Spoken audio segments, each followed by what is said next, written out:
The pressure building, hundreds sent home, and now only 8 remain. Are we ready for this top 8 feature match? Well, let's begin with the blue chair. And we have Pascal M from Elmont, New York. He loves weightlifting, and his PR, 380 pounds for squat. Now to the red chair, Kaihuang from Alhambra, California. His fun fact, he speaks 3 languages, Chinese, Japanese, and English. Okay, crowd, are we ready for this top 8 match? All right, let's get started, sending it back to our casters.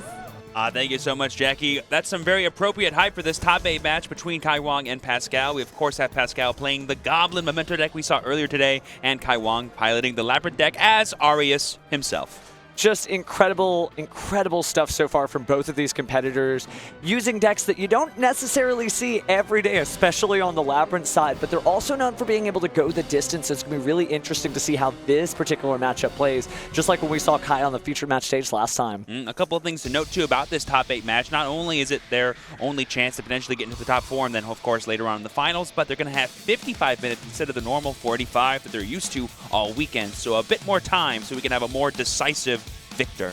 Certainly is not going to go down to the wire on this one. 55 minutes should be enough time for these 2 crazy combo decks to finish everything that they do, but they're also known for being able to play almost indefinitely, so maybe we will go the full 55. Yeah, we see that Kaihuang is probably not a stranger to playing against these more rampant combo decks like Memento using his own Labyrinth, but I'm actually curious how Pascal can combat what will be the impressive trap cards that Kaihuang will use to leverage against him. Well, we know that the face-down monsters don't necessarily lock you out of the fusion summons, and so perhaps that is the way that we're going to see Pascal be able to punch through those trap cards, right? Being able to make a Guardian Chimera on call could help, because sometimes Kai will get stuck on trap cards that can't be activated during the same turn, although relatively rarely based on his previous performance, but he's got his work cut out for both of these duelists, really do.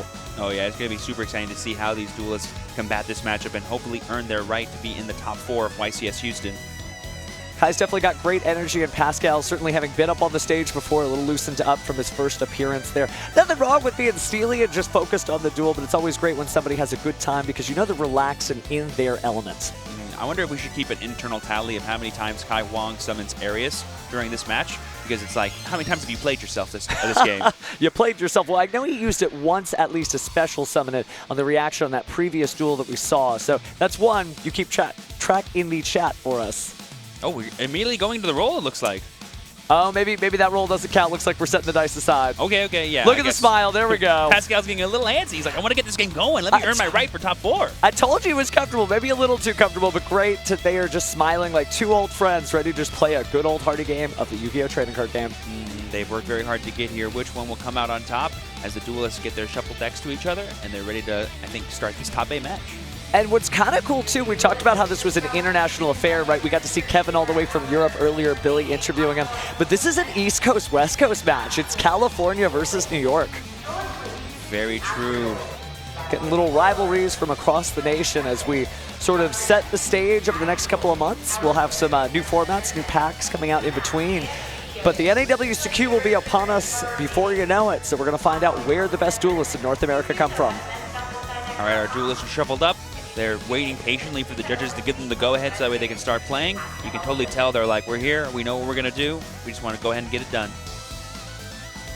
Judges are also locked in and ready to go. So it's time. We've already seen the dice roll, so let's get into the gameplay here. It is going to be game 1 of the top 8. Definitely this dice roll is going to be more important than maybe others have been in the past because Labyrinth plays very differently when it goes first or going second. Has options in both modes, but I definitely know Kaihuang would prefer first. So we are going high roll. Now the official high roll. 8, not too bad. Kai rolls. That is 10. Oh, wow. That is more than enough to give Kai the right to pick which goes first or second. Alrighty, 2 duelists having a great fist bump here. They're going to draw their opening hand of 5 cards, and we're going to get this game underway. All right. So it's great when Labyrinth gets good. First, you do miss out on 1 extra card, but as we saw, Kai has emptied his hand on turn 0. Yeah. So maybe that's not a big a deal as we discard Stovatory and Absolute King Backjack. Those are 2 cards made in heaven right there. We're going to go ahead and get that search for a trap card. Going to get Welcome Labyrinth, and then on Resolution, we'll be able to activate a new chain of Backjack as it was sent to the graveyard to rearrange the top 3 cards of our deck. Well, Kai's been a gentleman before. Maybe he'll show us what those 3 cards are. Let's see.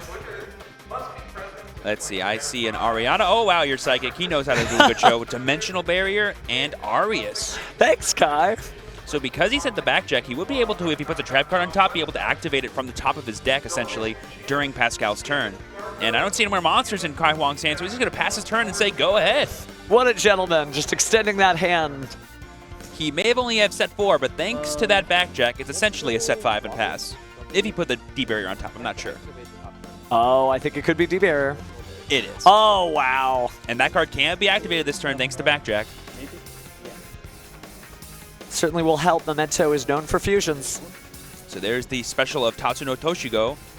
On summon, I don't think Kai has anything. This would be a good time for our Doom Carbon Cannon. Nice, there it is. He's going to go ahead and set that Tatsuno Toshigo face down so it won't be able to destroy itself and get that dump of 5 levels for Memento cards. Every deck has some kind of weakness to it, right? Just something it can't get done in all circumstances. They always talk about how card effects have to resolve, but in Memento they have to activate. They're a little bit vulnerable because it's a mostly ignition effect based deck. But like you said, being set face down isn't that big of a deal because you can still fusion summon with them. Not with that Dimensional Barrier at the ready.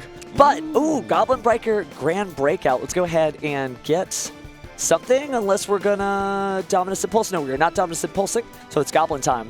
Yep, there we go. The Mementotlin Goblin's going to be hitting the board, and we also get a nice send from the deck using this card's effect.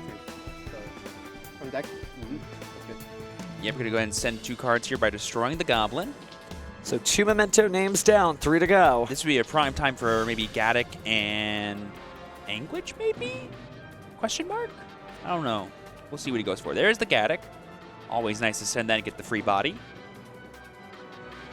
Really has helped this deck really push over the edge. Gaddock just a great card for sure, but the second card is going to be important. Also could be sleepy, but that Dimensional Barrier is terrifying.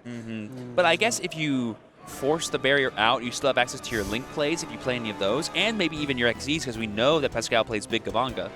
Oh, that's right, because we did get to see it earlier. But how useful is Big Gabanga going to be in this matchup? I don't think it even really interacts with Kaihuang's board at all. Ooh, we're actually going to get the Memento Field spell sent to the graveyard here using Goblin's effect. I believe you totally can do that. It just says cards for Goblin. That is right. And the reason why, of course, is because Memento Mictlan is usually able to set various cards, but that's an interesting way to go ahead and get it set, and using it to add it back. Nice. Pascal still has not used his normal summon for turn yet. Everything has been a special summon so far, but we haven't seen any sign of Anguish or Darkblade in his hand. But there is the Sleepy. Can I read this card? Sure. Kaihuang just getting a clarification on how it fusion summons. I believe once it's summoned to the field, it'll be a quick effect to be able to do that. So Memento Monster was destroyed, so that's how you're getting the special summon. Yes. In the hand, chain D-Barrier, call fusion. Okay, so there we have the chain of the effective Sleepy to summon itself with D-Barrier to call fusion monsters, meaning all fusions have their effects negated and they cannot be summoned. I gotta read this. Sorry. Special summon a Memento monster for my deck. So we are going to go ahead and destroy a Memento monster on resolution and then special summon or add to the hand. That's important for some of the bigger Memento monsters. This is very true. There's no cost? No, it's not. Yeah, you're good. Yeah, on resolution it destroys. It's like part of the effect, essentially. Absolutely correct. It's kind of like, what's that new Sky Striker card? Linkage. I say new, but the newest one. I'm going to trigger Anguish to add a Memento. Card or Monster? Monster, that's good. So Anguish will be able to search here after being specialed off of Bone Party. Maybe Mace or Darkblade probably would be a really good thing for him so we can just get more of his names in the yard while cycling through. Fusions may be gone, but combining 5 names is not a fusion summon when it comes to combined creation. That's true. You can essentially have a pseudo fusion summon by using the summoning mechanic of combined creation. And there we have 2 level 3 monsters. Going to be XZ summoning here into Big Gabanga. On summon, this will let him search for another Goblin card. We could see the Doug Charger coming out and just get the extra body for some maybe link climbing or just get more resources essentially for Pascal. Still haven't seen any of the Speedroids that we saw earlier when he was scrolling through his deck. Obviously a little too late for opening up with no monsters to get that Speedroid Terratop, but you're right, there's the Doug Charger from the deck to the hand. And that will be able to summon itself by removing one of the materials from his own Big Gabanga and then give him extra cards on board. it is worth noting that it is Pascal's going second, so he might be looking to deal some damage this turn if he can. Oh, speaking of which, we're in the battle phase. We're going to attack with Big Gabunga. On attack declaration, it looks like Kai has a response of Welcome Labyrinth to Summon. Okay. That is good. No Ash Blossom from Pascal's side, so Kai's just going to go ahead and search his deck for one of the big ladies. Going to get Lady Labyrinth of the Silver Castle herself. And then on a new chain, I think he'll be able to... Has 0 triggers. I love that Kai is singing out his plays, by the way, whenever he gets one of the boss monsters from the Labyrinth strategy. Just the energy in him comes alive. We're going to swing with the Big Gabunga. I believe it has a battle effect that would it out the lady? Does it only sucks up monsters if it uses its effect to detach, correct? And typically attaching monsters doesn't target, but let's see what happens next. Yeah, that's good. All right, the attack is good. I believe that means Pascal would take some damage because the Big Gabunga only has 2,100 attack points. Not the worst idea trying to crash into it. Oh, here we see the second effect of Goblin Grand Breakout in the graveyard, banishing itself. And now we're going to detach, and we're going to use Big Gabunga's effect, like I thought, to attach the Lady of the Silver Castle. But I'm not sure if Pascal took damage. Well, I guess we'll get the life pods updated in just a moment here, but interesting to see that actually protected there for sure. Yep, and it destroys. Mm-hmm. Okay, that's or it sends to the graveyard. One of the It would have to send to the graveyard because there are face-down cards on the field, and Lady Silver does not usually get destroyed in that situation. Ooh, and because we attack with an Xyz monster, we go into Zeus in main phase 2. We're going to activate Zeus's effect to send all of the cards on the field to the graveyard. We're going to chain Big Welcome to that, and we're going to chain Trap Trick to our very own Big Welcome. Oh, and huge to set the transaction rollback to basically get free traps, right? Because since that's getting sent to the graveyard, it's always the hardest part of transaction rollback is how are you going to get it to the graveyard. Easier on Labyrinth because you can discard it. But using Trap Trick, that's huge because the Zeus actually is helping here. Yeah, we've been seeing Memento all weekend long dominate with fusion monsters, so of course Kai was like, Dimension Barrier Call Fusion, but who knows, these Xyzs could also force him into some pretty sticky situations. Well, it's been kind of something we've picked up since last year. The Dimensional Barrier is a great card, but typically the Fiendsmith engine gives you something that is Dimensional Barrier immune. What a great way to play around Dimensional Barrier. Just start Xyz summoning. I'm not going to fuse. Another heads-up play here from Kai. He went ahead and used his Bill Welcome to summon back the Lady that's in his graveyard, and then in the same chain, as part of the same effect, add it back to his hand to dodge the Zeus, sending it to the graveyard. And now, like you said, we have rollback plus a Big Welcome in the yard. And that is a big old graveyard full of traps. Incredible. And since transaction rollback is there, it could be used to banish itself, pay those life points, and chain to a fusion summon effect and grab the effect of Dimensional Barrier to stop it. And Kai may only have 1 card in hand, but we've seen him be more than comfortable at 0 cards in hand, so this game is far from over. Speaking of cards in hand, it's time to drop down the Memetotlin Tekutlika combined creation. We have exactly 5 different names in the graveyard, so it's going to be able to meet its summoning condition and be summoned from the hand. And that man is an absolute house. But not having any mementos in the graveyard does make him a little bit weaker during Kai's turn. Just a little bit. You won't be able to summon an Anguish and then be able to grab something like Memetotlin Goblin or Mace from the deck. Here we see a bit of a pause here. I think the judges are just clarifying something or just asking a question. Are they asking about how the previous chain was resolved?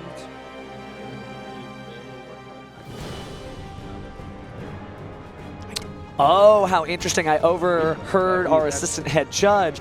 So Goblin Biker Grand Breakout only works on attack declaration. But a replay, when a monster is summoned in the middle of an attack and you redeclare the attack, it's not an attack declaration. So we're going to have to rewind the game state. Right, because the Grand Breakout, which I believe was used to send the lead. Oh, but we might be doing an accepted game state here. We'll see. They might update us as the game goes on, but right now they're just trying to figure out how that exact interaction went.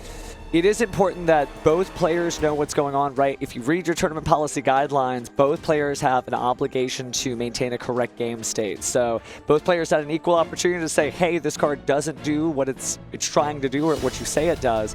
So that's important, especially at this stage of game. You know, it's fun. You can get comfortable here on the stage, but we might have gotten just a little too comfortable, so we are going to, I believe, have an accepted game state because it doesn't look like we're winding it back. Yep, it looks like here we're going to be resolving the effect of Memento Micton here. Kaihuang just clarifying what that card does for himself as well.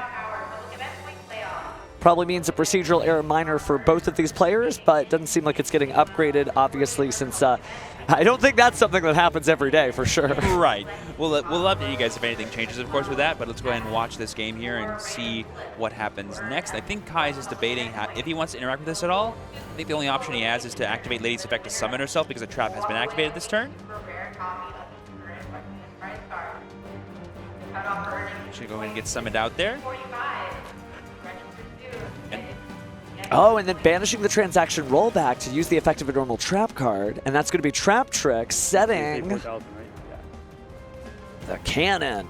I pay more than 4,000 because I pay less than 4,000 because I took damage already. Okay. I mean, it's okay. We don't have to keep life.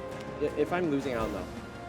So we did get a update from the judges, just like what we said. Grand Breakout's Graveyard Effect cannot be used here, so it's only on attack declaration. Both players did receive a procedural error minor, but it's just a warning, even at this stage of gameplay. Yeah, just as you said, Steven, it was just like an interesting situation that you don't see every day. Replays are not considered attack declarations. Thank you for the update, judges. Got a little ahead of myself, a little experience there, but seems like everything is fine as we continue through the end phase to use the Karma Cannon to flip some monsters face down. Chain to the effect, or is it a new chain? It's a new chain. New chain. So I'll chain to set trap. Hey, you almost got me with that one. Okay. Yeah. So then I'm gonna set. Yeah, so there we see Kai. They're just clarifying that he can actually chain to his own trap card using Lady because Memento Creation would trigger on a different chain, so it does not chain block the Lady's effect is set. It does it anytime? Yeah. I did not know that, guys. I did not know that. I'm a bozo. Kai being a little hard on himself there and calling himself a poser. You are not a poser, Kai. But it is true that you can really use Memento Mictlan whenever you need to set that, and so he is going to go ahead and set down an extra Bone Party for later. And it's important because it could destroy a Memento monster in the hand if there is one in Pascal's hand. Very true. Right now he cannot get rid of his Combined Creation because that card does not know that it is a Memento monster because it is set face down. Oh, yeah, good point. No, trap trick set rollback, and then I didn't use a trap after that. Yeah. Daruma is the only trap activated after trap trick. Yeah, so we're just clarifying that he was still able to activate Daruma because the trap trick just sent the rollback because it was destroyed by the Zeus. But the only trap card he activated from the field has been the Daruma Karma Cannon. But I think because the phrasing of trap trick does not say that trap card, it says one more trap after this card's been activated. It doesn't matter which trap card it is, but after that, no more. That is correct there. And so this is an interesting matchup because neither deck necessarily puts out complicated mechanics or gameplay, but overwhelmingly putting out so much stuff that it is a very draining duel on both players. There's lots of little micro interactions. So certainly after a long couple of days, that stuff's going to happen, but looks like play will continue from here. We saw Kai's top deck being Ariana, the Labyrinth Servant, but in response to that summon's effect, we have Pascal activating Momental Infusion. That is a way to get this Combined Creation back in the graveyard and use up that Memento name and access Bone Party. But does Pascal have another Memento in hand? He must, right? Do we know any cards in his hand at this point? I don't think so. But it could be a Guardian Chimera, too. Look, 2 monsters on the field, 1 in the hand. And they have different names. You're totally right. Imagine a Zeus and a 5,000 attack by monster being used to make a weaker monster. Only in Yu-Gi-Oh! Would you combine 2 monsters to make a smaller monster, right? But it is going to be very clutch if he happens to do that. He wouldn't be able to destroy the Lady of the Silver Castle, but... Oh, we're going to bounce. Guess right, Big Welcome Labyrinth can chain anything, and that means Memento Infusion resolves without effect. I think it was definitely the Guardian Chimera there. What a heads-up play. You could totally see Kai going, okay, what's he summoning? What's he summoning? What's he summoning? It's got to be Chimera. I'm going to get rid of that Zeus. Put it back in your extra deck. You know this? Okay. It was set last turn. Okay. Yeah. And but one thing that Kai is denying himself is the ability to activate that set Big Welcome that he has on board. But he's Ariana. He's getting he's getting Labyrinth. I was going to say welcome. That'll make his Welcome Labyrinth way more powerful. Certainly a welcome feeling as the field spell hits the field. Yeah. Resolve nothing? No. Yeah, resolution of adding Labyrinth, anything. Set. Summon. Yep, we're going to activate the effect of Labyrinth Stormy Torby to summon itself, and we're going to set Welcome Labyrinth from the graveyard. Oh, that's going to hurt, guys. All right. Ooh. Oh, unfortunately, though, he did commit to activating the Welcome Labyrinth, the Labyrinth, and I do think that means he misses the opportunity to bring back the Stormy and the Welcome Labyrinth. He does because he missed the triggers, and it is really important. Verbal commitment like that, it takes over your actual hand commitment. So tournament policy guidelines, definitely something you have to adhere to, especially at this stage of play. We still have the Big Welcome to bounce and summon from the deck, which is really valuable for Kai here because you can summon Lovely, then bounce something else. Summon, then bounce. Stand by. Chain to set. We're going to chain that to set. There could have been a world here where Pascal chained his own Bone Party to stop the Lady Labyrinth from summoning, because this will give Kai the Welcome Labyrinth he wanted last turn. Okay. Yes.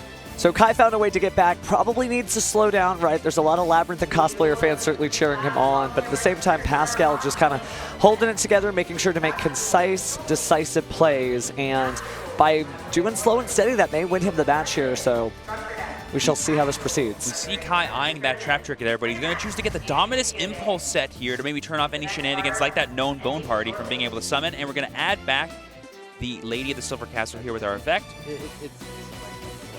Okay. Yeah, just clarifying which effect adds the card back to the hand. It's all one effect for Big Welcome Labyrinth because he controls a level 8 Fiend monster.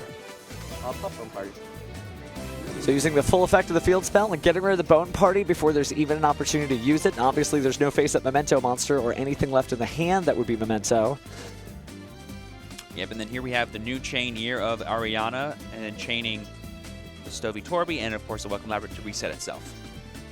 So all's well that ends well for Kai. Managed to still get that same play back, but he's going to have to be very careful again. Remember, there can be upgrades. We've seen that before during the tournament. We would hate to see this duel decided that way. Yeah, it can definitely get a little too exciting when you see like an open game saying you're like, I can just play, right? And then you miss a step every here and there. So here we're going to chain something as Pascal here. We're going to chain Forbidden Drop. Ooh. We're going to be sending our Combined Creation and the Memento Field Spell to target both of the monsters and negate their effects, and you can't respond with monsters or spell cards. Yes. Cross. This and this? Yeah.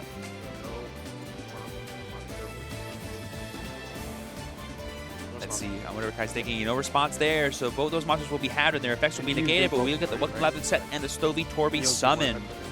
Now, I'm certainly not trying to clamp down on the duel. Certainly a lot of nerves when you have made it to the top 8 of a YCS. Ooh, and normal summon Anguish for Pascal is huge because that turns on all of the Memento cards that he put back in his deck last turn. There we see the Tatsu no Toshigo, and this time I don't think Kai has any way to stop this. All he has is Impulse. We're going to use the effect here and send 5 levels worth of Memento monsters to the graveyard. This will be all Pascal needs.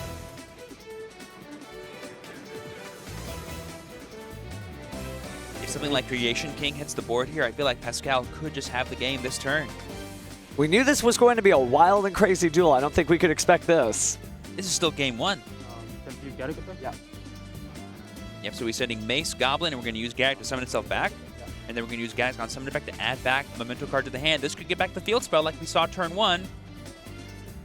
There's currently no Sleepy. You could also get the fusion spell here that we haven't used yet. That could be pretty huge. We do see him going for the fusion.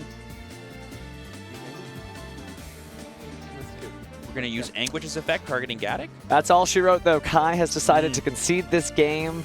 Maybe needs a little bit of a breather and to get back in. I'm sure he's kicking himself with that bit of a misplay there with the Welcome Labyrinth. Just getting, Labyrinth. Oh, before that, the Chain Link one, yeah. That's the kind of thing that'll kind of haunt you here in this matchup. But hopefully he can forget it. This duel's over. He's going to go on to games 2 and 3, and Pascal is the winner of this one.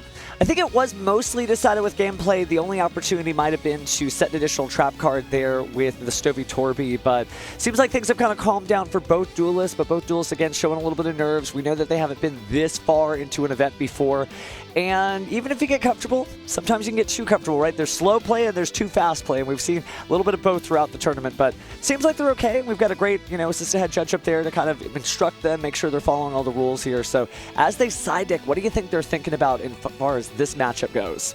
It feels like for Kai, it's only as simple as making sure that you prioritize the kinds of interactions that stop your opponent from going for those big resource gains. Like if he can keep Creation King off the board, he can win the grind game against Pascal. And Pascal's going, how can I protect my combos from these trap cards? There's very few ways for him to actually interact with them. The best he can do probably is put in cards that actually increases his advantage, like Mulch Armies. But as we've seen, Kai can play around those pretty easily. Certainly can, and there is certainly, we talked about how Labyrinth has a sort of vulnerability to each and every Mulch Army, but you also could just save the plays for next turn. Unlike other decks when the Mulch Army comes down and they just say, you know what, I skipped my turn, it's your move. Kai literally could say, I'm just going to wait until we cross the end phase, and now that it's your turn, it's my move. Or the real Doom scenario, you go Fuelos, Perulia, and they go, okay, cool, set 5, pass. And you're like, oh no, I just went -2 for no reason. What special summons? Looks like both duelists are locked in now. Pascal just calmly going through the cards there as he pile shuffles Kai, doing much the same. It's very nice, though, to see both these duelists playing at the highest level of play possible. We saw some impressive plays there from Kai, being able to counter Pascal at every turn, but was stymied there just at the last moment. And while the conversation was dominated by nerves, I think really that was a duel decided by their cards. So neither duelist doing anything wrong here. I think they're going to go into the next one maybe a little bit calmer, more collected. But they're still doing a great job of maximizing how much value they get out of these decks that just play and play and play. Yep, and they have at least 35 minutes on the clock for both of these games, so they have plenty of time to play it out and see which duelist is the better one this go around. Not going to be a photo finish here, but let's get into game 2 to find out if Pascal will win this one and advance to the next, or Kai will bring it back for a game 3. Alrighty, both players seem ready to go. My assumption is that Kai has chosen to go first. They're going to draw their opening hands. Let's have a good duel, boys. Is that my main phase?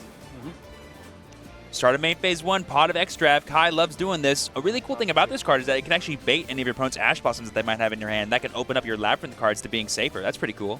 Especially considering that drawing 2 cards, you want to Ash Blossom that, but may be the least of your problems here. But let's see what 2 cards we draw. I definitely saw a Transaction Rollback.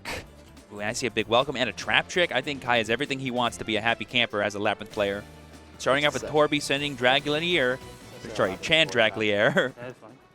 That'll go ahead and let him set another trap card. My guess is he wants Welcome Labyrinth. Yep, that'll be the best one to kind of get him into the rest of his engine. And then I think I saw 4 poker cards, so it's going to be set 5 total and pass. I think you're right. Set, set, set, set. All we got to do. All right, it's over to Pascal. Let's see how he can combat this. It was many YCSs ago when an Eldritch Duelist set 5 and the crowd cheered. This is wild to see set 5 in 2025. Here we have the Welcome Labyrinth. They could probably get Lady here. Usually the first one you want to start with because that gets you into even more trap cards during this turn. Yep, there she is, Lady of the Silver Castle. Anything on us? No. Lady Labyrinth certainly putting in work. I think she's been the MVP of this particular set of duels. Oh, 100%. Usually the most consistent Lady Labyrinth monster, whereas Lovely's more of a payoff for all your already set up cards.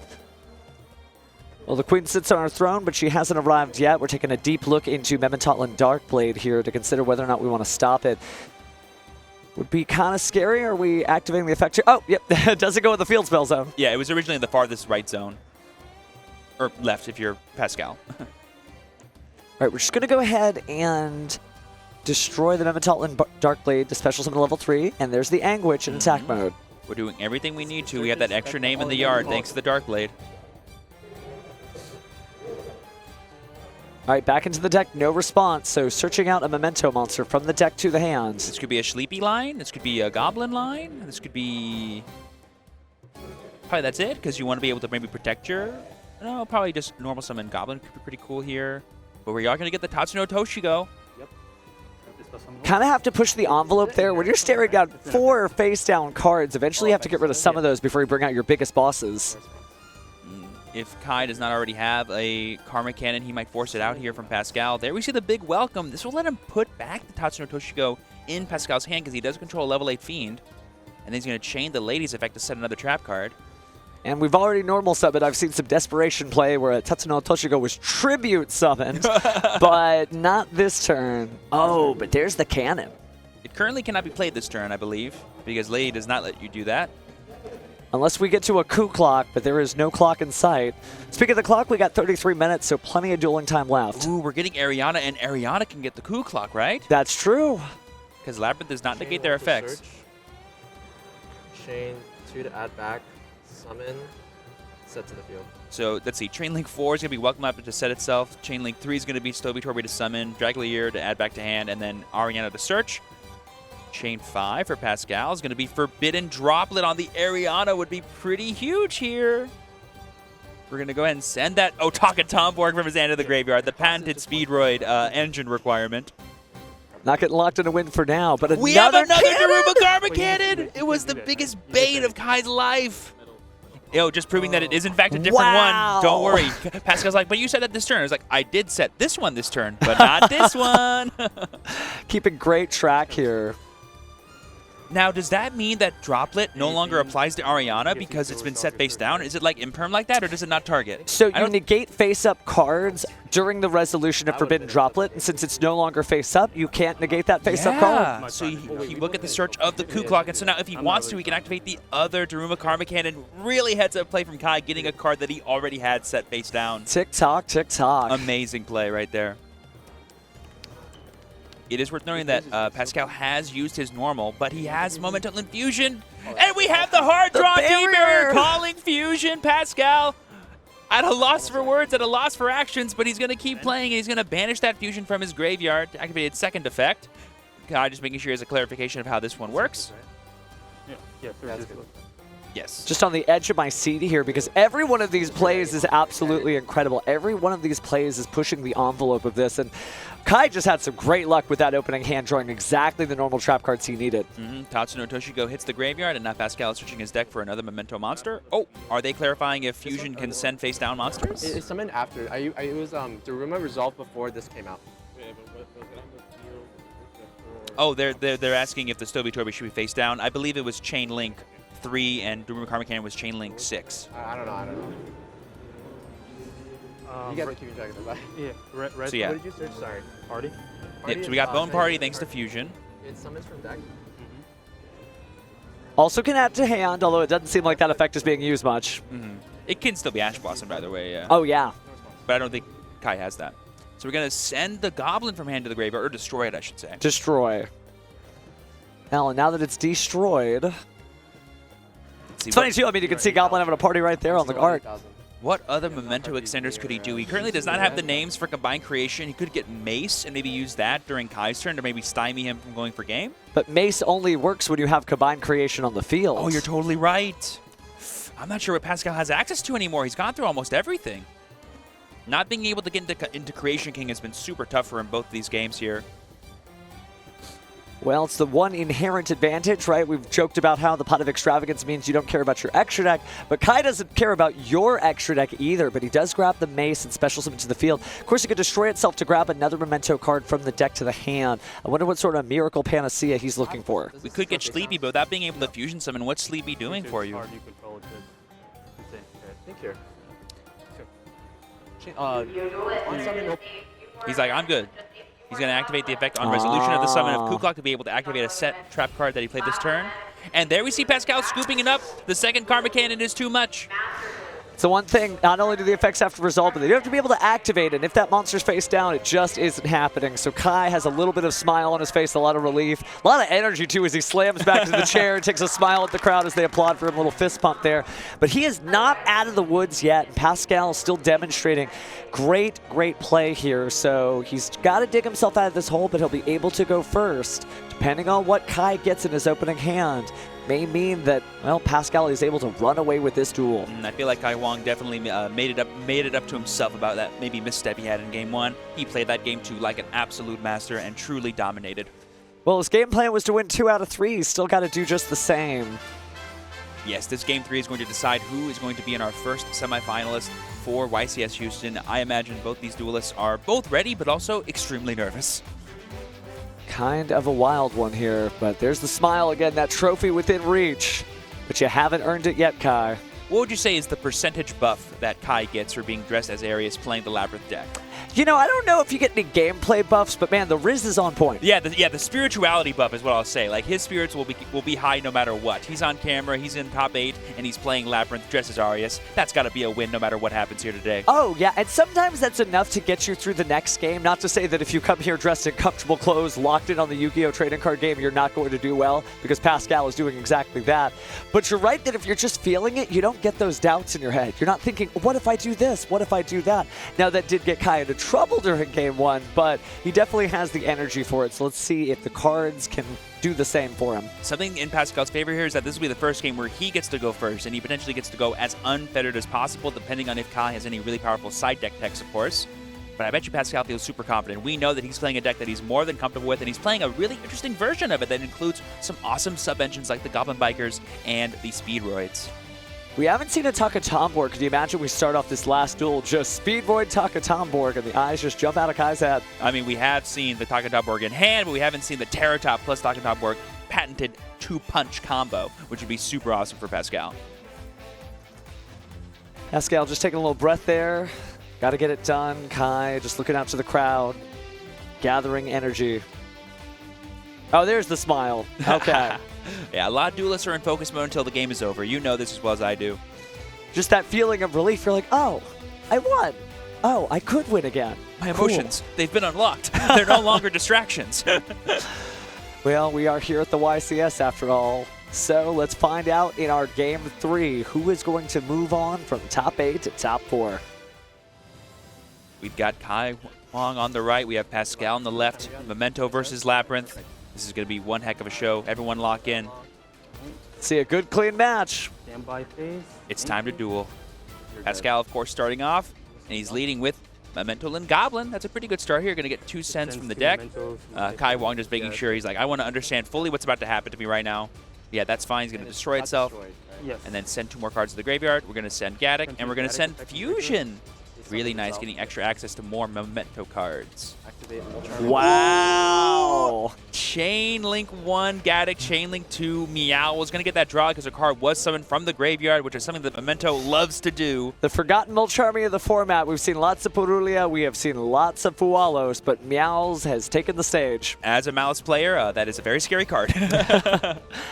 Well, I mean, you know, Kai said earlier in his interview that he thought the best deck was Mallow, so he came equipped for it, and that will help him in this Memento matchup. So they receive Fusion, sending Gaddock to the graveyard, and returning the Goblin to the deck to be able to summon Memento Twin Dragon.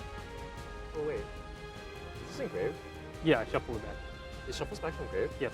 Yeah, just double checking how Memento Infusion works. You can either send cards from your hand and field to the graveyard, or you can return cards from your graveyard back into the deck. Because it was monster destroy, goblin Oh, it's like the second sentence. Yeah. Yeah, just making sure we fully understand why he was able to do that, because earlier he didn't do that. It's just an option you have when cards are destroyed. What does that do? Sorry. destroys add 2. Anything So on summon, it does what? destroys itself to add 2 momentum monsters. That's good. Going to go ahead and destroy itself and add 2 Memento monsters from his deck to his hand. Going to probably get some extra extenders here. We've already used our normal summons, so things like Darkblade and Anguish are a bit weaker now. But Sleepy is definitely online. It's going to be difficult to decide what to do next here for Pascal. You don't want to give too many draws to Kai, because every single time it could just mean the right Labyrinth card hits the hand, and discarding it could mean doom. Yep, and here we see Kai just double-checking what the graveyard effect of Fusion is, being able to search for more Memento cards, essentially. Get him even more consistency. That card's really strong for this archetype. Absolutely has pushed it over the edge here to really make the deck a lot more competitive. Was always good. Played it right when it came out of Valiant Smashers, but obviously it is a new beast from what it once initially was. Oh yeah, for me the biggest unlock has been Creation King, no question. Okay, so here we have Pascal probably thinking if he wants to order this any differently or just go straight for that Tatsu no Toshigo and get some more Memento cards in his yard. Now, Pascal's careful here. There may not be that many more summons from the graveyard and or banishment. Here we see Bone Party going to be destroying a card from the hand, it looks like. But it's on resolution. So Kai's just thinking if he wants to respond here. Usually the Labyrinth cards want to have stuff already established in play before we interact with them, so it's probably fine just to let this go through first and then respond to whatever Pascal either summons or adds back. Just asking a clarification here from the judges, I guess, about what is available to them to be able to be played. I mean, it is a complicated deck indeed, not only for the duelists, but for the judges as well, having to keep track of a very complex series of gameplay interactions. Again, the overall deck, not too crazy, but you're just constantly seeing cards interact. Both duelists getting a nice reprieve here. They have plenty of time to finish out this Game 3, but I bet you the nerves are piling up. This will decide whether or not one of them goes home.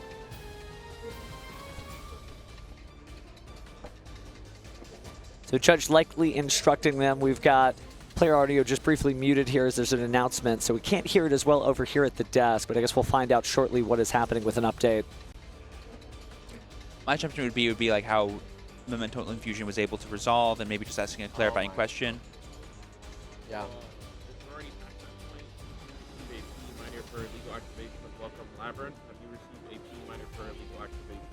Oh, the Welcome Labyrinth was an illegal activation. No. In the game 2? To be In able to game set 2, itself? I believe so. Didn't we just get a free minor? It's for a different. Oh, okay. I'm sorry. No, you're good, man. Yeah, just clarifying. I think so. Are they saying the effect to be able to set it last game? Yes, I believe so, but that was previous. We're just keeping track of things because your penalties, if they accrue, stuff could happen.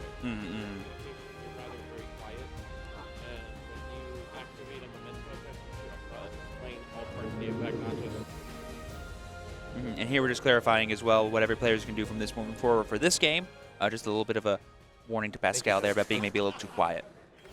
Needs to explain the full part of the effect too. So Bone Party is not just special summoning, it's also adding to the hand, or could add to the hand, so can't give half answers there. Good job on our judge team over there, making sure that both these players have a clean, honest game of Yu-Gi-Oh! I mean, it's difficult. You got to remember, both of these duelists have been doing this for days, and because it's an East Coast, West Coast battle, neither of them are from here, so they're even in different time zones as well. So it's looking like Pascal's going to be resolving this Bone Party here, destroying a card from his hand, just probably figuring out which card it should be. And then Kaihuang giving us a bit of a heads up. I did see the Arias in there, which means he does have a potential interaction here during Pascal's turn, but like I said, I think he's going to wait until Pascal commits more cards. And there we see the destruction of the combined creation that was in Pascal's hand once again to resolve this Bone Party and maybe get Anguish. Yep, there she is. So with the Arias the Labyrinth Butler in the hand, Kai isn't completely locked out of the game, but maybe telegraphing that there's not much he can do except just that single move of setting a trap card and then jumping in. All right, both these players here are locked in. Pascal is recognizing, okay, I'm still under Meowls. Summoning from the graveyard is out of the question. Unfortunately, he will be doing that if he wants to get that combined creation back out onto the board. So worth noting that he will give up another card to Kai. And weirdly, Labyrinth is one of those decks, Kai mentioned this earlier, that doesn't just like plus a bunch, but the more cards they have, weirdly, the more access to their entire deck they'll have. So you still don't want to give them too many cards. The more you use, the more you can do, absolutely. But like when the big guys on the field, like essentially like take.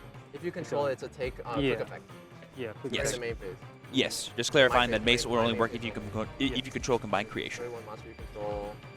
So jumping back in, apparently during the last duel around the 35-minute mark, if you're checking out the VOD, unfortunately Kai did use Welcome Labyrinth's effect to summon Lady Labyrinth during the draw phase of Pascal, but later in the turn, Kai also used Big Welcome Labyrinth during main phase 1. On a new chain, he went to Ariana for chain link 1, Shadrach Lear for chain link 2, Welcome Labyrinth for chain link 3 to set itself again, and you cannot use Welcome Labyrinth to reset itself as it was sent to the graveyard the same turn. So great catch to be able to go back in time there and for the judges to be able to catch that to make sure that this is a full and fair, honest YCS top cut.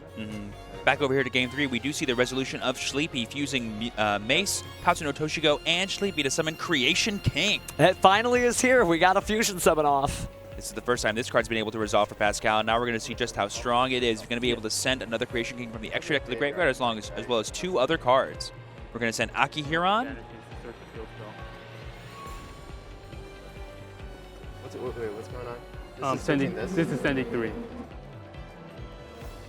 Yeah, so we're just clarifying what effect is happening right now. We're saying we have Creation King sending the Creation King from the extra deck, the Akihiron from the main deck, and then 1 more card. I get it in Kai's position. If I had never seen Memento before, I'd be like, what do you mean you're sending 3 cards, 1 from the extra deck and 2 from the deck? What? Yeah, there's a reason why you turned off my fusion monsters in Game 1 and 2.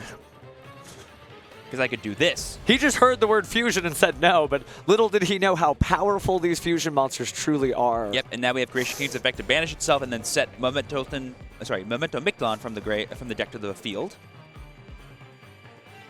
And then here we have the graveyard effect of fusion to search for another Memento card. We're going to be destroying the Creation King that we just summoned.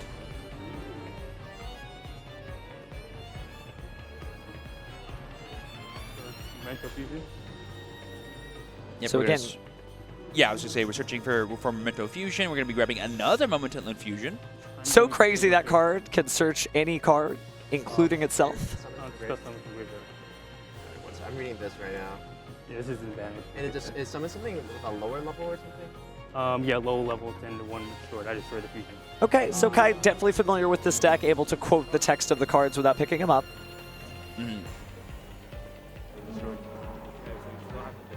Yeah, it's like procedural stuff, yeah. So affect target, and then you're going to use the effect to summon. Yeah. Or this effect to summon, yeah.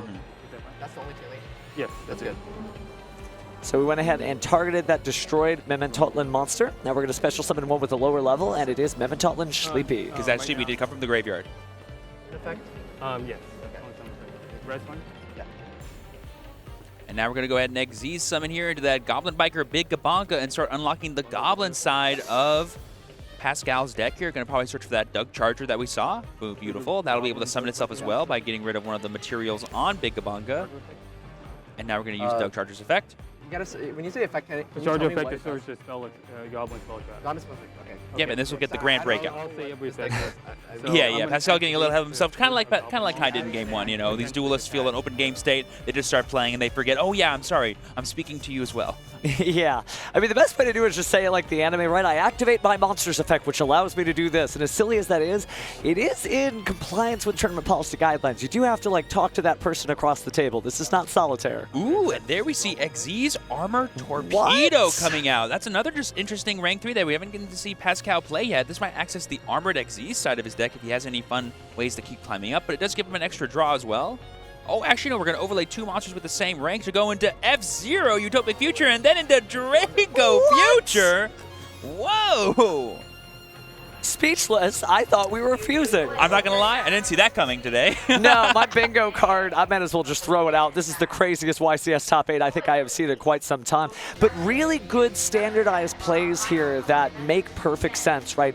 You've got plenty of level 3s. You want to be able to have that synergy to connect to the Goblin, but rather than just using that, combining all of these great cards into making Utopic support? That's insane. Now, I will say Kai does have a response to Utopic Future being summoned, so Pascal will not get a pop-off potentially here.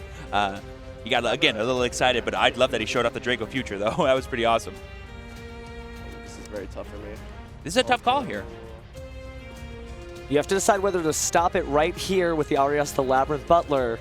But even then, like, what trap card does he have in his hand that could even interact with it? Looks like the cannon. That's the set. Set a okay, my turn. Arias effect to set a spell or trap or a trap card, normal trap card that can be activated this turn, or special summon a labyrinth monster. Yep. So we're either gonna set or special from hand now. Yes. Let me start here. We're gonna reveal the Daruma Karma Cannon as a trap card that we are setting. It can be activated this turn, I'm gonna go. and then we're also gonna activate Chandraglier's effect to discard a card and set. That's tough. I mean, with only Pot of Extravagance, And Labyrinth, and then another trap card there, it's really, really difficult. But he's going to get rid of the field spell, not trying to be too greedy. Yeah, it doesn't really give him that much value until he gets his Welcome Labyrinth established anyway. So now we're going to set here to a different card, just making sure no imperms have been activated or anything else. Where should we set things?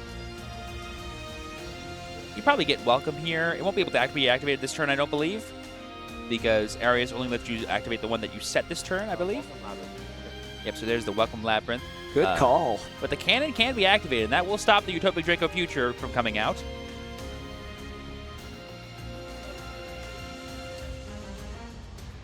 The Pot of Extravagance is going to be huge if we get to it, but right now we're going to go ahead and banish the Goblin Biker Grand Breakout. Oh, that's actually Grand Entrance, by the way. I misspoke earlier. Oh, it is Entrance. It is Entrance. That's what let him get the other Doug Charger specifically back out from the deck and then go into this line here. Wait, that means he's running both Grand Entrance and Grand Breakout. Yeah, because this he has the Doug Chargers. Very Goblin-centric. This is so cool. Yep, and then he's going to go ahead and detach the material like we saw there. Then he's going to go into Draco Future. And then we're going to summon the combined creation from the graveyard by shuffling back 5 different memento names from the graveyard. This will give him another Meowls draw. Hopefully Kai recognizes that. Once he decides the 5, of course. It's a summoning condition, so we got to do that first. Yep, there it is. There's the 5. Then we shuffle back, and Kai drew another card, and it was lovely, unfortunately. Ooh, that's a little painful right now because he had added the Welcome Labyrinth probably to get lovely. Yeah. And now, well, that does not help nearly as much as it would have. And there we see a potential set 3 from Pascal, ending on Utopic Draco Future and Combined Creation. That is a very scary board. And could use the Memento Mictlan field spell during the end phase of doing exactly that. Probably to set the Memento Mictlan Bone Party. Yep. And I'm trying to read Bones Party one last time. Sorry. Sure, you go. It destroys, then summons or searches? Summons or searches. Or searches. Yeah, either or. And it destroys on resolution, not for cost. Yeah, from hand as well. And Oh, from from deck. Am I allowed to ask what I know in hand or no? No. You know the goblin. You shouldn't say that. Oh, Kai trying to save Pascal from revealing public information there. Just trying to keep it fair again. If you haven't been to enough YCSs, I really recommend reading those tournament policy guidelines. Can't say that enough. So you said with that. Yes, I said this. Yeah. I'm thinking in your end phase. Okay. Yeah. Yeah, we're thinking in Pascal's end phase, seeing if Kai wants to respond here with any of the cards he has access to. I'll attempt to draw some cards. All right, so we're going to go to draw phase here Okay. for Kai. Drawing a rollback, it looks like. I think it's time for that pot of extravagance. We're going to have to spin the wheel here and find out what happens. That Utopia Draco Future represents pretty much a change of heart on any of the most powerful monsters in Kai's deck. Oh, that's crazy. All right, let's see what these two Destiny draws are. Kai's fate depends on it. Big welcome, it looks like. And a Dominus Impulse. Ooh, That's even not- pointing to the Dominus Impulse like, yeah, that's not too bad. This one's not too shabby. That's one of them good ones. I'm going to trigger to a summon from grave or hand, non-target. Yep, effect of Combined Creation to summon. Taking a sec there. That's pretty rough. Great cards in the hand. We do have that Impulse, right? But no, we're not going to do that. We're going to just let him summon the Anguish here. And Anguish will be able to search here. I believe we returned Mace, so this could be us searching it back again, so we can get potentially 2 Change of Hearts. Oh, we're going to get the Sleepy instead here. That is the one. I was getting ahead of myself. Oh, I know. But how could you not in this deck that could basically do anything? My monster is destroyed. My card effect, I can specify. Yeah, you have bone party. Yeah. Kai's like, oh, I know why you searched this. Uh-huh, you're going to summon Guardian Chimera on my turn. I know you. Well, actually, no, that wouldn't work with Sleepy because you wouldn't be able to use the effect. But you can summon, like, Creation King and get the pop that way. Pascal likely not to make that misstep. Kai's got to decide what to do. We're still in draw phase, technically. I suppose you're right, yeah. Points with- Oh, no, we're in main phase because of Extravagance. Oh, that's true. That's true. We did draw during the main phase. It's been a very long main phase. But all we've done is draw cards then. We're going to activate the Doom Karma Cannon we set using Arius last turn. That'll set all the monsters, turning off most of the interactions that Pascal had access to there. This does also turn off a potential Mace that he might be able to kind of sneakily get in there with any of these awesome Memento cards. We're going to welcome Labyrinth for Ariana. Aria effect on summon. He's going to be met by an Imperm. Ooh. Chain. Arias, Labyrinth, Thunder. That's me from grave. Yes, because we're responding to a Labyrinth effect, we'll be able to chain Arias to add it back to the hand. Oh, it's still here. So chat, correct me if I'm wrong, but I think that's the second time Arias has stomped onto the field. Maybe the third. Yeah. There's gonna, oh no, I'm sorry. Chendraglier adds. This summons itself to the field. That's right. In attack mode, no less. Gonna be able to punch. I believe he has 2,600 attack points. More importantly, there are 10 stars worth of monsters on the field, including only Dark, so we may be seeing a Chaos Angel in just a moment. The honorary Labyrinth monster being able to banish the Combined Creation would be pretty huge. I mean, the powers of light and darkness intertwine in quite a few decks this format, right? We've seen Chaos Angel in Ryzel Fiendsmith, and now we're seeing it in Labyrinth. Chaos Angel. It was not banished off Extrav. We do get the Chaos Angel out on summon, being able to banish something. We are going to attempt to banish the Combined Creation. That Bone Party will not save it because it is not face up. It will get banished. How much defense does Draco Future have? It has 2,500, right? Believe so. Yeah. Very, very utopic, to say the least. Yes. For all the Utopia evolutions. Ooh, I think Kai's thinking the same thing I am. How much defense does this have? But I don't believe he's able to ask that now that it's set face down. Sorry about that earlier, right? Yes, because it's only Yes. dark. Yes, because it was made with only dark monsters, Chaos Angel cannot be destroyed by battle. Worth noting for sure. Because Pascal might have limited ways to out it at this point. We're going to go straight to battle phase here. That'll be the parent attack. Chaos Angel's going to attack the Anguish. Interesting. Perhaps not as worried about the Xyz monster because of access to things like Dimensional Barrier, negating the effects of that card. I mean, he could also just, you know, try to big welcome bounce it as well if he That's can true. establish another lady. What does this do, sorry? So yeah, when a Memento is destroyed, it summons itself back. And then on summon, it doesn't matter because you can let things attack directly. And then when it's set back to the graveyard, you can add something from your graveyard to your hand. And here's the beautiful set one. Making sure we're trying to play around potentially any more imperm columns that could be there. We do currently have one in the second to the right, or I believe that's known as column 4, is the way it's numbered, left to right, right? Correct. But it's really difficult when you have 5 cards to set. You have to choose, okay, which one of these would I not mind being in the imperm column, as it's called? Infinite Impermanence, very powerful effect, and No bubbles to be seen here from Yu-Gi-Oh! Master Duel's animations, but the feel of that card, you could definitely just grab it out of the air there. Yep, so here we have Bone Party destroying the Akihiron, and now we're going to chain link one Memento Micron, chain link two Akihiron, add, and summon. We're going to add from the bench because Akihiron can do that. Sleepy is such a great card, but Akihiron pushes the deck even further there. So again, being able to add from the banishment, confirming it's...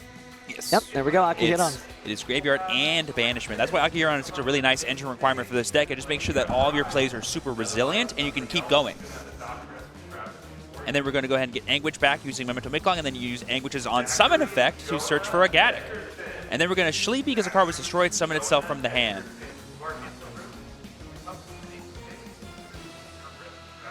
So Kai just confirming some card effects here, and we're going to Dominus Impulse. We're going to change the Sleepy's effect to summon Dominus Impulse, destroying it because we do indeed have a trap card. That's activating from the hand, just worth noting. Like trigger Sleepy? So turn player, chain link one to add back to hand. Okay. Yeah, so turn player priority, Kai is declaring for Chandelier to add to hand, and then we're going to change Sleepy. Yeah. Yeah, because it was destroyed. Even though it wasn't summoned, it doesn't matter. It was destroyed by the effect of Dominus Impulse. Good looking out for our mandatory chain links there. Going to go ahead and get rid of the Memetel and Darkblade to the graveyard. Okay. Then, do you have anything? Does this activate on my end phase turn? No. So Clarifying that it's Memento going Micron is to- only during your end phase, not during your opponent's. You just set those three. These are You all- unactivatable, yeah. You all set all.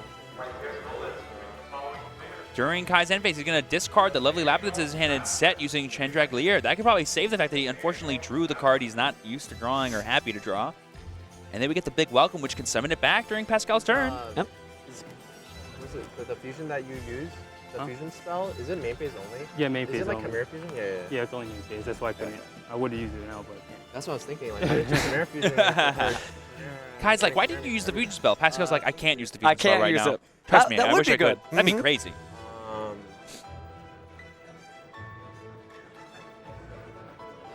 Kai's doing a really good job picking apart Pascal's board. This is definitely going to be a grind from here, but Pascal has a whole yard full of mementos and a ready combined creation. It's an interesting matchup like we were expecting, but again, the deck that doesn't stop stopping against the deck that never starts starting. It just keeps going. So there we have the big welcome. We're actually going to be bouncing our own Chaos Angel and triggering Lovely Labyrinth to destroy a card either on the field or in the hand. I think it's very heads up for recycling a Chaos Angel because then you can go ahead and banish additional cards later when you make it with those coveted 10 stars worth of Dark Monsters. Adds the hand. Yep, so Chandelier will add to hand, and Welcome Labyrinth will set itself back to the board, and then Lovely will destroy a card non-targeting in the hand or on the board. This is all happening during Pascal's draw phase, I believe. We're going to chain Forbidden Droplet, getting rid of Anguish for cost to target the Lovely. That's pretty huge. It is worth noting that Kai did not activate a trap card during any of this time, so Pascal's free to respond. We're going to chain Transaction Rollback from the field. Targeting this. so you pay half of that. Yeah, or sorry, this targets imperm negates this. Okay, so I'm 8,000. You have 4,000. Yep, Transaction Rollback, what's on your field, can actually top a trap your opponent has in their graveyard. Kai's going to pay 4,000 life points for that, though. But he might have signed his own note because, again, 6 minutes, 45 seconds left on the clock, 4,000 life points. We know these decks can literally play forever. That could come up later. Yep, the Droplet will still resolve, so now Lovely has... Oh no, I guess it's not being resolved now because of the trap being activated, right? Copying that infinite impermanence. Thanks for bringing one to the duel. But jokes aside here, Transaction Rollback, a very powerful card for that reason, especially when traps are in the format. Not as useful when it's more spell-centric, but infinite permanence is always around, so usually you'll at least get one type of trap use. We thought Kai was setting cards in the zones purposely to dodge Imperm. No, I want to activate Imperm during my opponent's turn. Hopefully he doesn't make the unfortunate mistake of setting a card there himself this turn. He sets to the farthest right column, or number 5.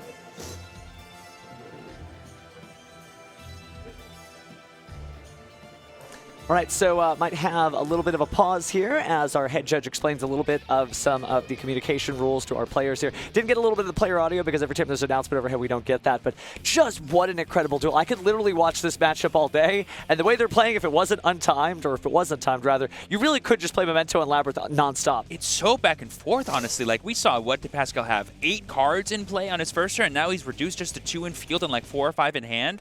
And we know that Kai has a huge slew of Labyrinth resources at his disposal here. It could literally go either way at this point. Really could, it really could. It's one of those wild things where like you don't expect some of the cool tech options. I really love this Memento Goblin build from Pascal, because even though we already had him on the stage before, we didn't see any of the utopic stuff. That's wild. Yeah, I kind of like the Goblin Memento deck. It's like, why would I bother getting rid of your monsters? I'll just steal them from you. Thank you for summoning such powerful monsters. They're mine now. Oh, yeah. And then on the trap side from Kai, just really interesting uses of the transaction rollback. Oh, Usually, yeah. what we talked about before, it's hard to get it to the graveyard, right?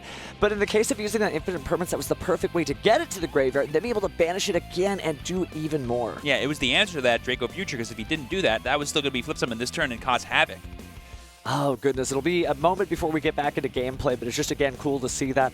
And we did hear some sort of raucous cheer before we got into over here. So I heard a let's go. Did you hear that let's go coming through the thing? Oh, yeah. People are excited to see who the winner of YCS Houston is going to be, whether it's top 8 or not. Every match is important. Oh, my goodness. It means something probably happened over in the VIP area, too. So every duel counts as we drift closer and closer and closer to the top 4, of course. Then we get to that coveted finals.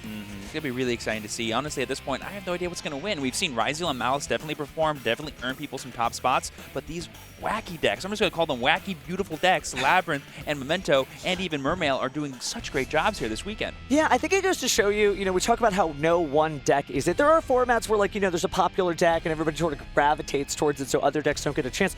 This is not that format. People are really exploring things. We've seen everything again from Tombkeeper Blue Eyes that did make the top cut. Not in the top 8, but still really, really good stuff across the board. But what do you think it makes...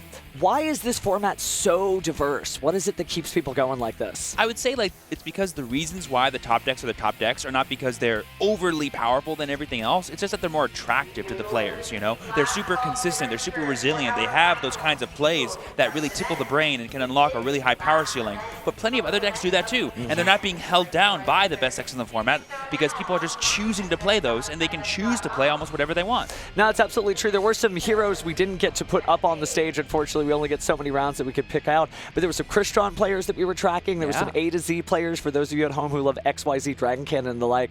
There was definitely some Destiny heroes and stuff out there as well. So again, if you're going to your local shop next week, there's definitely some really cool stuff you could be playing for sure. Oh yeah, this matchup has been super, this tournament has been super amazing to watch, and sort of, I think, a really nice swan song to the Maze of the Master format before Alliance Insight comes out for YCS Providence. Oh my goodness, Alliance Insight is going to be here before you know it. Can you believe that YCS Providence is like about 3 or 4 weeks away? Yeah, give or take. Yeah, give or take. Less than a month for sure. 100%. Wow. It'll be here before you know it. It'll be interesting to see how people jump into that format and what cards they're excited about. Oh yeah, 100%. I mean, I know me. I'm still going to be playing Malice. You're allowed to play Malice.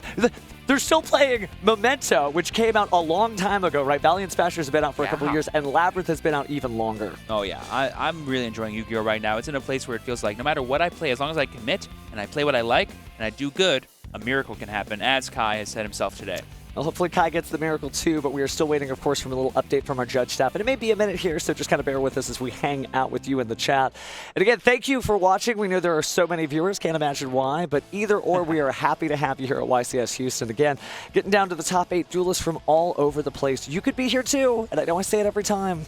Please. Maybe you'll see me at YCS Providence and be like, hey, I'm here. What do you want? I want you to duel. Go have fun. That's all. Please. Don't hurt me. As long as you're here to duel, you're welcome at every YCS. Oh, yeah. And it's a great place to hang out, too. You do hear some duelists are like, you know what? I'm not in the tournament. I'm not even in the public events. I'm just here for the vibes. Yeah. It's duel time. Where else are you going to go during duel time than a YCS? I love how a YCS becomes Battle City, and this is a phenomenon I think everybody knows. Maybe you get to the city. I got here particularly on Thursday, and there's no duelists.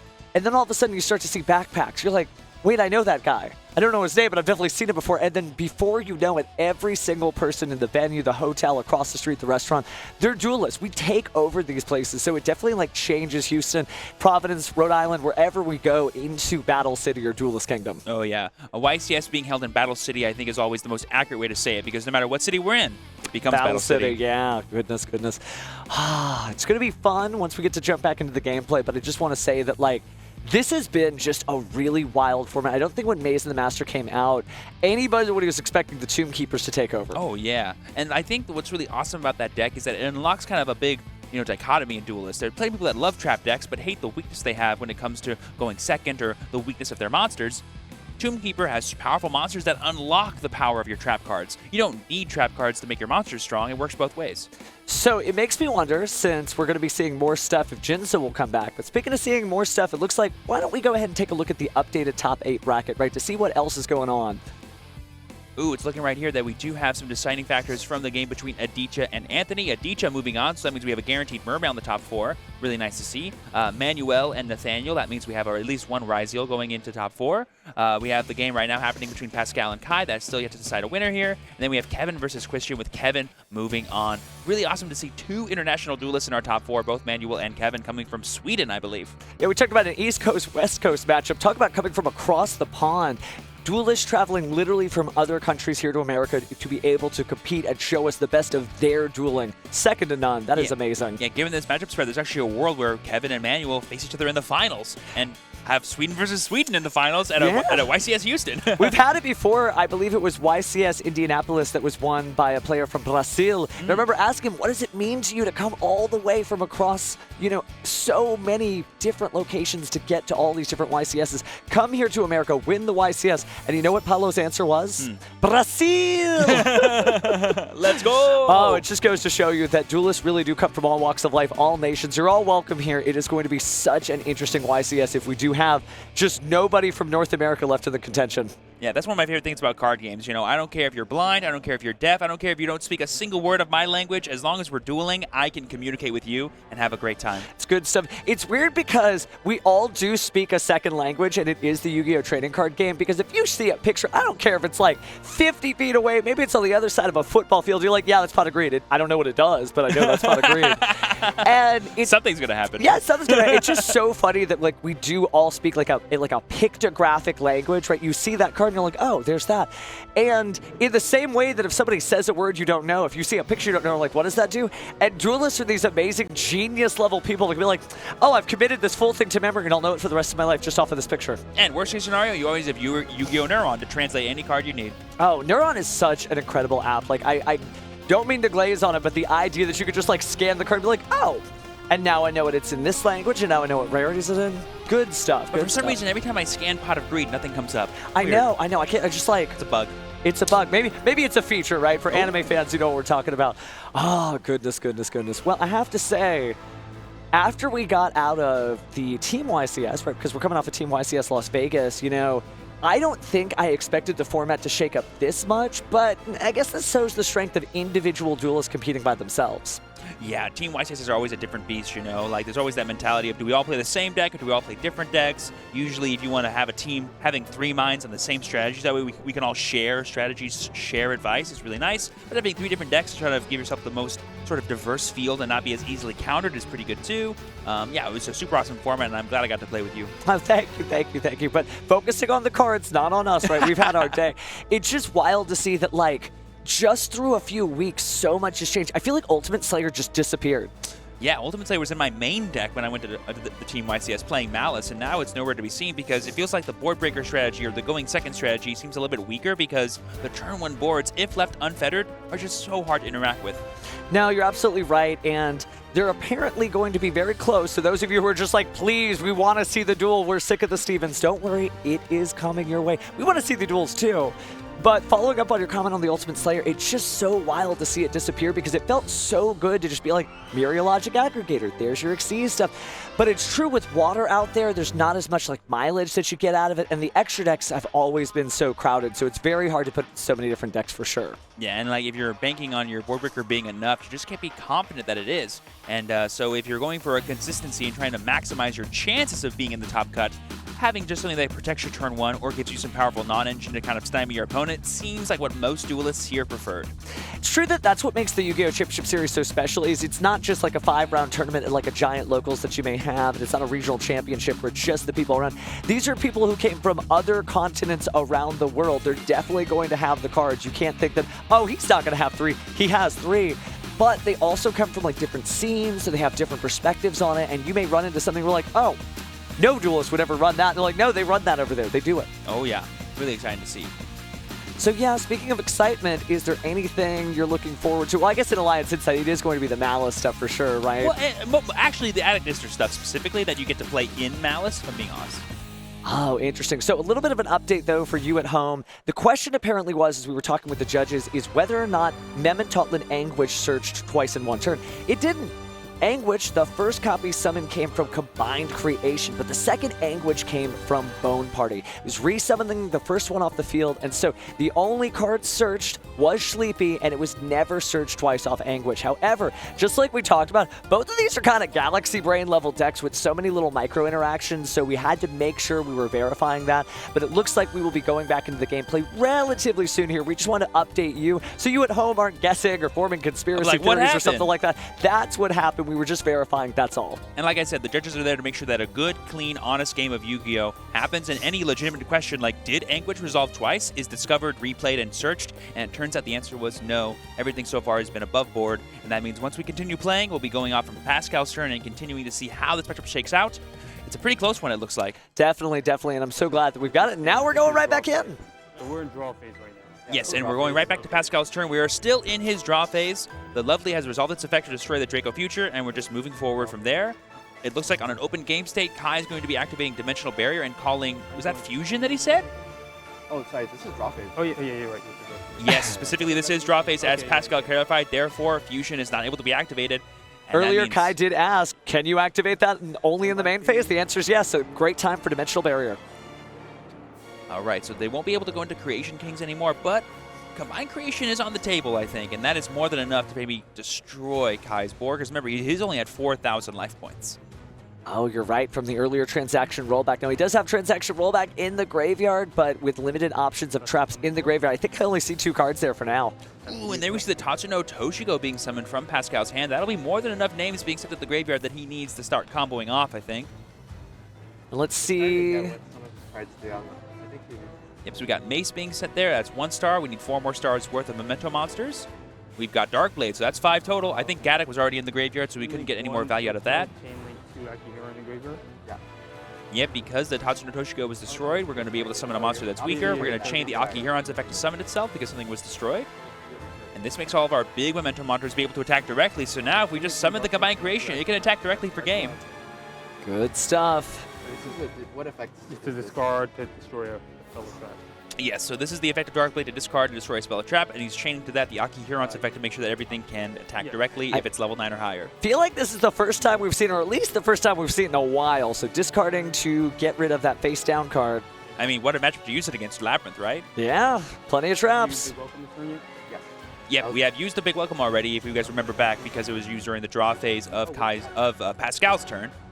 This is the spell summon itself. Then it attacking. Oh, it's a different effect? It's a different effect. It has like 3 different effects. So yes, Akihiron has 3 separate effects that'll have different triggers. Welcome to Memento, friends.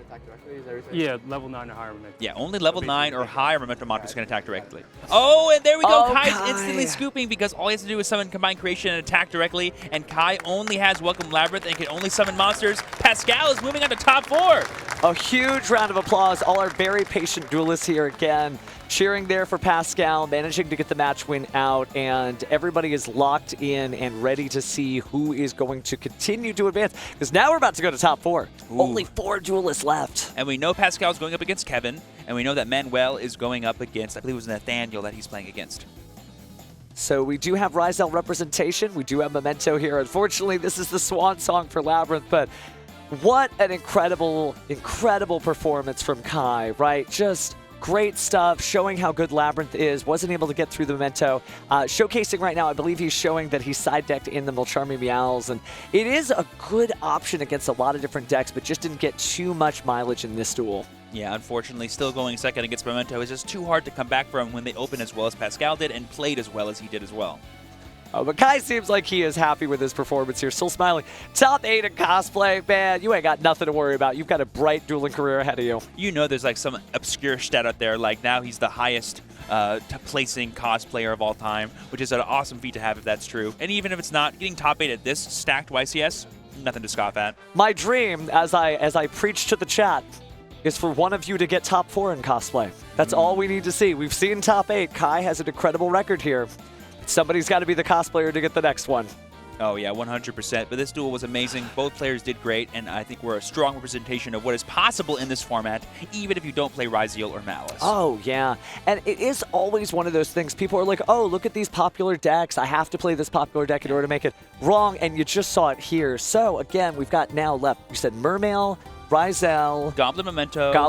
Then whatever Kevin is playing. I'm not sure if I can remember. Maybe it's some kind of Ryzeal variant, but yeah, but still it I'm shows not sure. you different decks from different eras just clashing. I mean, Mermail has been around for decades. Well, a decade or more. Yeah, so 11 years plus, yeah. Wow, that's so crazy that we have gotten this far in the Yu-Gi-Oh! Trading card game, and decks are still coming. And that's what really makes it great, you know, because Blue Eyes was in the top cut. That's wild. That's from the very first set of Yu-Gi-Oh! That's from the first starter deck. I guess depending, you might have gotten starter deck Yu-Gi-Oh! And be like, no, not for me. Very but still, just really good stuff to see that duelists are taking all those life lessons to heart. They're just sticking with what they're comfortable with.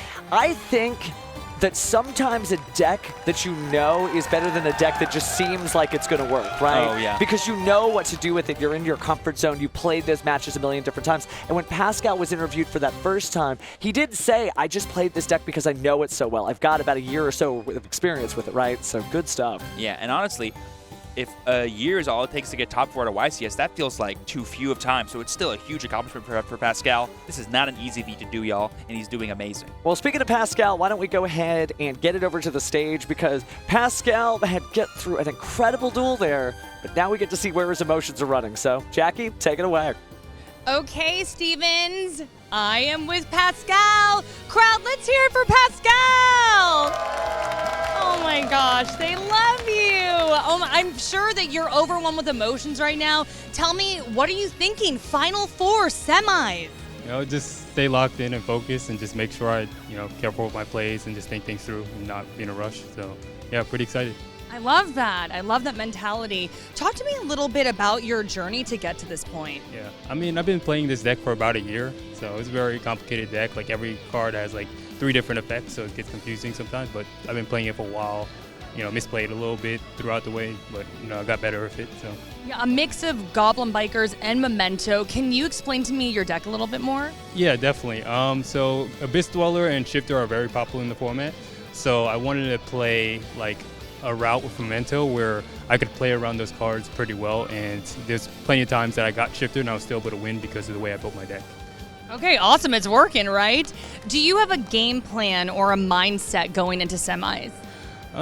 Just keep doing what I'm doing, just stay focused, and just make sure I just play my cards carefully, and hopefully we'll see what happens with the rest of it. We'll see what happens. And is there anything you want to say to the crowd, to the people watching at home? Nothing that comes to mind right now. Just, I guess we'll see who wins. We'll see who wins. All right, thank you so much, Pascal, and I'll send it back to our casters.